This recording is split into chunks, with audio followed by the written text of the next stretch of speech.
ಚಂದ್ರರಾಜ್ ಅಡ್ಡಿಹೊಳಿ ಅವರು ಕೂಡ ಆ ಸ್ಥಳದಲ್ಲಿ ಇದ್ರು ಸರ್. ಸಿಟಿ ರವಿ ಮೇಲೆ ಹಲ್ಲೆ ಆಗ್ತಕ್ಕಂಥ ಸಂದರ್ಭದಲ್ಲಿ ಅವರು ಸ್ಥಳದಲ್ಲೇ ಇದ್ರು, ಅವರೇ ಮಾಡಿಸಿದ್ದಾರೆ ಅನ್ನೋ ಆರೋಪ. ಅದೇ ಪೊಲೀಸರು ನೋಡಿದಾರೆ, ಪೊಲೀಸರು ತನಿಖೆ ಏನು ಹೇಳೋದ್ರ ಪ್ರಶ್ನೆ ಇಲ್ಲ. ಯಾರೇ ಶಾಸಕರಾದ್ರೂ ಕೂಡ ಅವ್ರು ಏನೇ ತಪ್ಪು ಮಾಡಿದ್ರು ಕಾನೂನು ಇದೆ, ಕಾನೂನು ಕ್ರಮ ಕೈಗೊಳ್ಳಬೇಕು.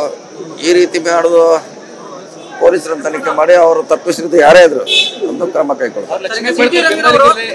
ಅಲ್ಲ, ಅದೇ ಹೇಳಿದೆ, ಯಾರೇ ಇದ್ರು ಕೂಡ ಅದನ್ನ ಪೊಲೀಸರೇ ತನಿಖೆ ಮಾಡ್ತಾರೆ, ಕ್ರಮ ಕೈಗೊಳ್ತಾರೆ. ಈಗ ಸಿಟಿ ರವರು ಬಳಸಿರ್ತಕ್ಕಂಥ ಒಂದು ಪದ ಬಳಕೆ ಬಗ್ಗೆ ತಮಗೇನಾದ್ರೂ ಮಾಹಿತಿ ಸಿಗ್ತಾ ಸರ್? ಇಲ್ಲ, ಮಾಹಿತಿ ಇಲ್ಲ, ಪೂರ್ಣ ಮಾಹಿತಿ ಇಲ್ಲ. ಅದಾದ್ಮೇಲೆ ಪ್ರಾಥಮಿಕ ಮಾಹಿತಿ ಅವ್ರ ಮ್ಯಾಗೆ ಅಶ್ಲೀಲವಾಗಿ ಅವ್ರಿಗೆ ಬೈದಾರಂತಿದೆ. ಸೊ ಅದು ಈಗಾಗಲೇ ಕಂಪ್ಲೀಟ್ ಕೂಡ ಆಗಿದೆ. ಸೊ ಪೊಲೀಸರು ಕ್ರಮ ಕೈಗೊಳ್ತಾರೆ ಅಷ್ಟೇ. ಆಡಿಯೋ ವಿಡಿಯೋ ಬಗ್ಗೆ ಏನಾದರೂ ನೋಡೋಣ, ಅದು ಮುಂದೆ ಪೊಲೀಸ್ ತನಿಖೆಯಲ್ಲೆಲ್ಲ ಹೊರಗೆ ಬರುತ್ತೆ. ಅದೇ ಹೇಳಿದೆವಲ್ಲ, ಯಾರೇ ಇದ್ರು ಕೂಡ ಪೊಲೀಸರು ಕ್ರಮ ಕೈಗೊಳ್ತಾರೆ.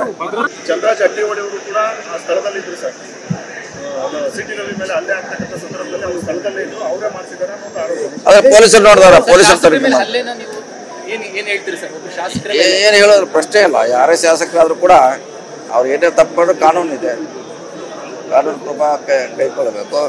ಈ ರೀತಿ ಮಾಡೋದು ಪೊಲೀಸರನ್ನು ತನಿಖೆ ಮಾಡಿ ಅವರು ತಪ್ಪಿಸಿದ ಯಾರೇ ಇದ್ರು ಒಂದು ಕ್ರಮ ಕೈಗೊಳ್ಳಬೇಕು. ಅಲ್ಲ, ಅದೇ ಹೇಳಿದೆ, ಯಾರೇ ಇದ್ರು ಕೂಡ ಅದನ್ನ ಪೊಲೀಸರೇ ತನಿಖೆ ಮಾಡ್ತಾರೆ, ಕ್ರಮ ಕೈಗೊಳ್ತಾರೆ. ಈಗ ಸಿಟಿ ರವರು ಬಳಸಿರ್ತಕ್ಕಂಥ ಒಂದು ಪದ ಬಳಕೆ ಬಗ್ಗೆ ತಮಗೇನಾದ್ರೂ ಮಾಹಿತಿ ಸಿಗ್ತಾ ಸರ್? ಇಲ್ಲ, ಮಾಹಿತಿ ಇಲ್ಲ, ಪೂರ್ಣ ಮಾಹಿತಿ ಇಲ್ಲ. ಅದಾದ್ಮೇಲೆ ಪ್ರಾಥಮಿಕ ಮಾಹಿತಿ ಅವ್ರ ಮ್ಯಾಗೆ ಅಶ್ಲೀಲವಾಗಿ ಅವ್ರಿಗೆ ಬೈದಾರಂತಿದೆ. ಸೊ ಅದು ಈಗಾಗಲೇ ಕಂಪ್ಲೀಟ್ ಕೂಡ ಆಗಿದೆ. ಸೊ ಪೊಲೀಸರು ಕ್ರಮ ಕೈಗೊಳ್ತಾರೆ ಅಷ್ಟೇ. ಆಡಿಯೋ ವಿಡಿಯೋ ಬಗ್ಗೆ ಏನಾದರೂ ನೋಡೋಣ, ಅದು ಮುಂದೆ ಪೊಲೀಸ್ ತನಿಖೆಯಲ್ಲೆಲ್ಲ ಹೊರಗೆ ಬರುತ್ತೆ. ಅದೇ ಹೇಳಿದೆವಲ್ಲ, ಯಾರೇ ಇದ್ರು ಕೂಡ ಪೊಲೀಸರು ಕ್ರಮ ಕೈಗೊಳ್ತಾರೆ.